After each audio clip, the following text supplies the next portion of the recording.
Dr. Sarah, you did a great video last month all about protein. Mhm. A follow up question was in regards to calculating protein. Do we calculate for the weight we currently are or the weight we're supposed to be for our height according to BMI? Okay, the weight we're supposed to be, I have problems with that phrase. It's very loaded, but I realize that's not really the question because the real question is, so they're all over social media right now is this recommendation that we should be eating 1 gram of protein per pound of body weight. It's all over social media. It's very much weight loss centric. And the video that I did last month was talking about that's not where the science is. The science is actually about half to 3/4 of a gram of protein per pound of body weight, or 1.2 to 1.6 grams of protein per kilogram body weight, as being where the preponderance of evidence shows we have benefits to body composition, which then benefits metabolic health. And there's really mixed data going above that amount. When you get into the 1 gram of protein per pound body weight arena, there's now starting to be some data showing that may not be good for cardiovascular disease risk. That now it starts to depend on where that excess protein is coming from. If it's coming from animal foods, it may increase cardiovascular disease risk. If it's coming from plant foods, it may not. But like now it starts to get really complicated. If your kidneys are not um, awesome, that can increase kidney problems. If you have great, happy, dappy kidneys to start with, a high protein doesn't seem to cause kidney problems.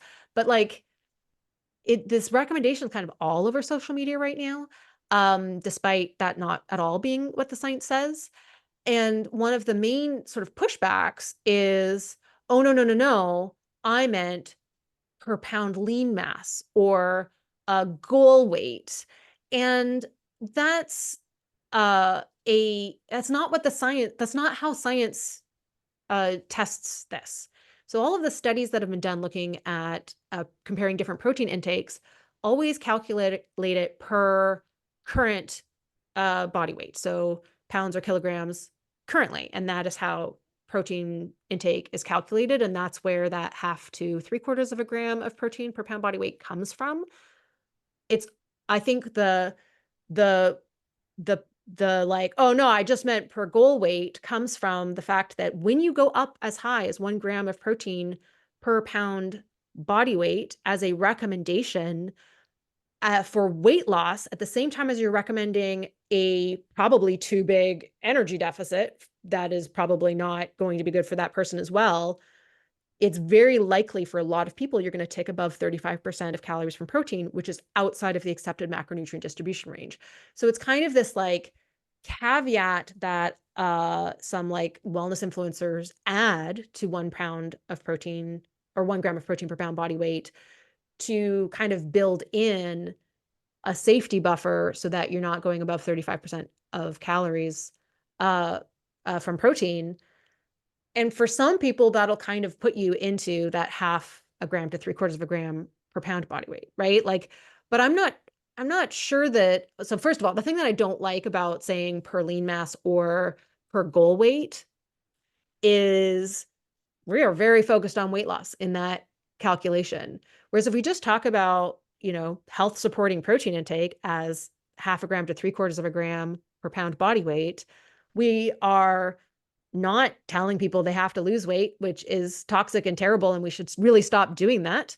It's very focused on health. It's focused on preventing sarcopenia as we age, something that is accelerated during the perimenopausal period. It's focused on improving long-term metabolic health, and it's keeping us out of the range where we need to start worrying about cardiovascular health and how happy our kidneys are. So, yeah, I really the thing that I dislike about the per pound goal weight or per pound lean mass caveat on 1 gram of protein per pound isn't the protein amount in the diet. It's probably translating to about the same, but it is the framing in toxic diet culture. And that the only reason why we would want to eat protein is because we would want to lose weight when there's so many other health reasons to make sure that we're upping our protein intake above the recommended dietary allowance. So, yeah, that's that's my problem with that. It probably is an okay amount of protein for most people, but we're framing protein and the goal of protein just really is suckily.